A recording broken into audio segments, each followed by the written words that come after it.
Right,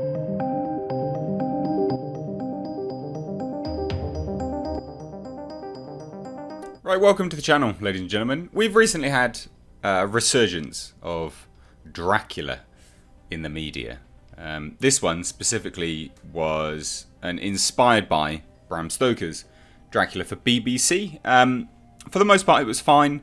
A lot of people have some issues with it here and there. I genuinely just thought it was kind of wasted potential. And then previous to this, on the big screen, again on the actual big screen, we'd had Dracula Untold. Now, again, a movie which actually seemingly has a really vocal fan base online, but then it didn't translate over into user reviews. A lot of people seem to really dislike it, and obviously it was critically panned, which is comical, really. I guess this kind of, does show where people's thoughts and feelings lie when, well, let's just put it this way. Dracula Untold didn't really have any agendas, 24%. BBC's Dracula had some sort of agenda, 71%. So we've seen a resurgence recently. And I don't know whether this is the success of the likes of Dracula here or not, but we are getting a brand new Dracula movie in the works by Karin Kusama. I'm butchering this, I know. Now, this is by BLUMHOUSE for Universal. So this is going to be on par with the likes of The Invisible Man, which happened recently. And it's part of Universal. A lot of people, they really get this wrong. The Hollywood Reporter have been doing this for ages. They say it's Universal's Monsterverse. The Monsterverse is the official name for Legendary's Godzilla universe. I'm confused by this, but never mind. Come on, Hollywood Reporter, you can get this right. It's not that difficult. Now, Universal were trying to push this dark universe. They've been trying for ages. It was originally Dracula Untold, I believe. Probably before that, The Mummy, and they were trying to push some bits ahead. And then Dracula released, they scrapped it, and then The Mummy released, and then they scrapped all plans from there. And then more recently, we had The Invisible Man. So we knew that they were going to start pushing these out now. It doesn't, of course they were going to.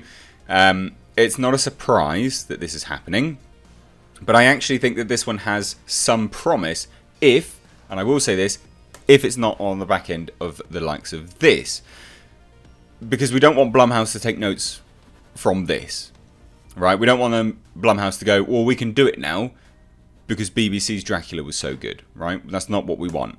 We want them to go, well, we can do it because The Invisible Man was a huge success and they made it for nothing. So we're gonna make some big bank from that. Now let's get into this, right? So obviously Universal's Monsterverse left for dead after the middling box office returns of 2017's The Mummy.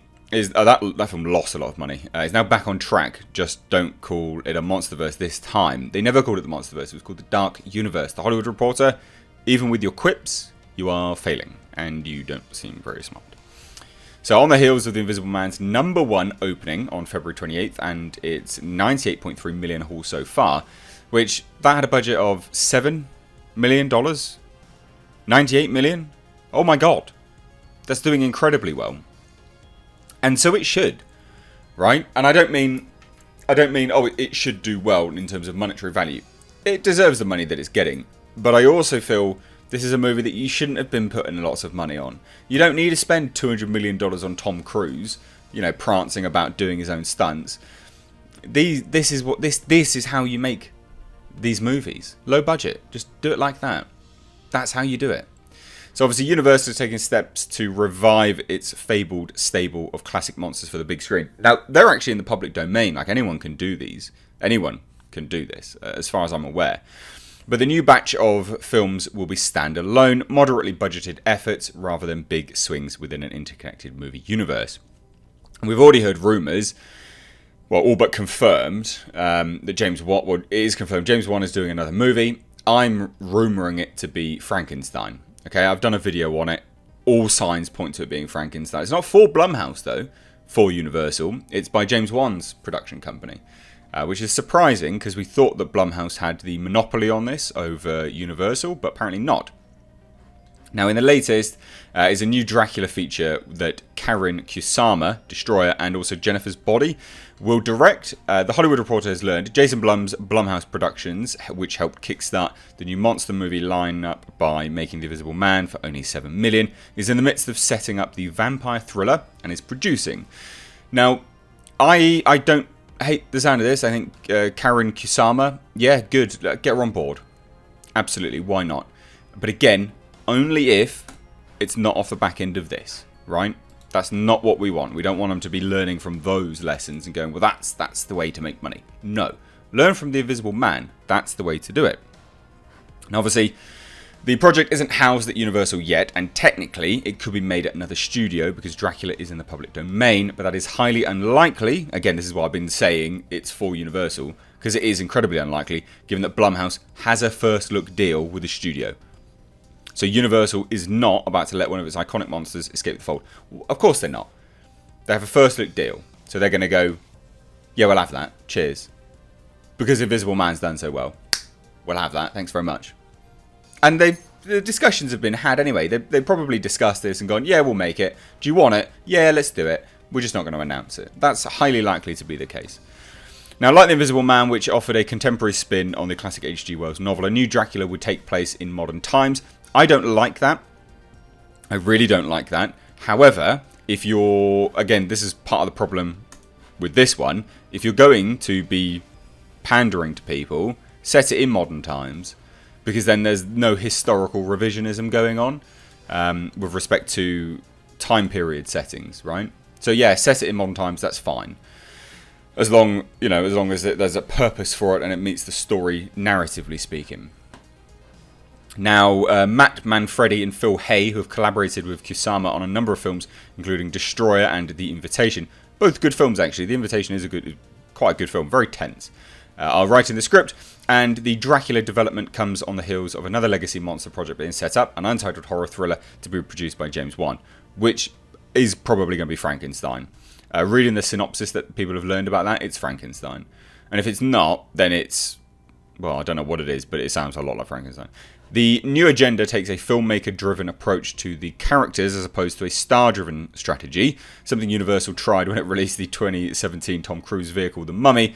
That movie's middling reception, $409 million worldwide, off of a $125 million budget. That is not the actual budget, because that went back for major reshoots. Derailed a plan for an interrelated movie universe a la Marvel with stars such as Johnny Depp, Angelina Jolie, and Javier Bardem. That was hilarious. So... Obviously, they're just going to be doing bits and pieces left, right, and centre.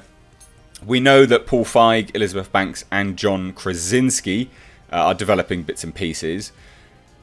Hopefully, they don't continue with Elizabeth Banks' stupid Invisible Woman stuff, and I think they probably will scrap that, in fairness. Some producers have said, at Universal anyway, it's a best idea wins approach, says one producer, and they are having the filmmakers find the individual stories. So Universal are not really overseeing it, they're just going... Go out and get some stories, and if we like it, we'll do it. Which I guess that makes a lot of sense. They have multiple irons in the fire, but not all will become real, says one agent familiar with the studio's plans. So hopefully, this Elizabeth Banks business will get put to bed. Because I don't think anyone wants to see Elizabeth Banks doing an Invisible Woman movie, considering Charlie's Angels was just pants. Outside of any of the sort of agenda trash that was in it. It was just crap. So, I think good that they're kind of teasing that not everything's going to come to pass. Now, again, there's some other comments here by some media analysts. It shows that they are being very agile. They were able to pivot and try a new direction. Had Invisible Man not worked, that would have been a cause for concern, but this sets them up very nicely. Invisible Man was always going to make some money. I don't see how it wasn't going to make any money, but never mind. And again, they keep doing the whole MonsterVerse titles. Winnell is being eyed for that. But at the end of the day, outside of all the other kind of nonsense in this article, you got some comments here by saying Kusama is no stranger to the horror genre, having helmed the Diablo Cody-penned cult classic Jennifer's Body, which again, was good. On the TV front, she's also been busy directing a number of episodes of such series as HBO's freshman hit The Outsider, which arguably loads of people really love, based on the Stephen King horror crime novel, and Showtime's Billions. So there you go. I think this is good news, and high time we see a good Dracula adaptation. Not this trash. Yeah, give me a good Dracula adaptation. I'm all for it. Modern times always tends to be a bit of a cause for concern, but I like the sound of this, so I hand it on over to you. What do you think? Let me know down below in the comment section. If you are new here, do hit subscribe. Stay up to date on the world of pop culture and movie news by hitting the bell notification icon. Thank you so much for watching, the guys. I've been Mr. H. Take care.